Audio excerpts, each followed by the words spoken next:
Do you have the papers? If we publish this, we could all go to prison. I'm asking your advice, not your permission.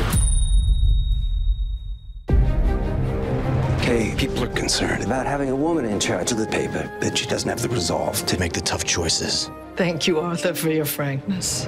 The story of Katherine Graham is the story of a woman finding her voice, and I think Katherine Graham sort of opened up that Pandora's box for all of us to feel comfortable raising our voices and becoming strong women.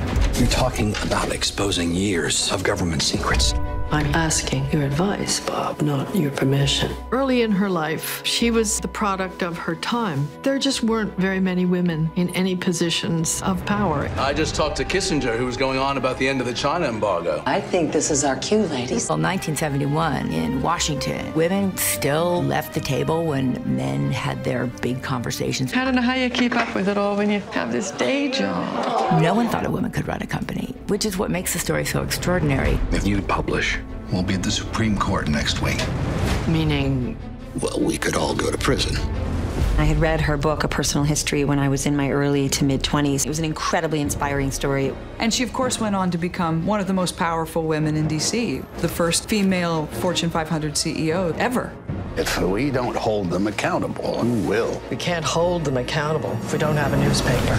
It's remarkable how many women there are in every single department making this movie happen. With Stephen, it's a beautiful tribute to Kay. They had us all get together and take a photo with all the women, the crew, producers, actors, and it was really cool because this is a story about a very strong woman. To risk her fortune and the company that's been her entire life, well, I think that's brave. We felt Katherine Graham's spirit at work in getting all of us to work together.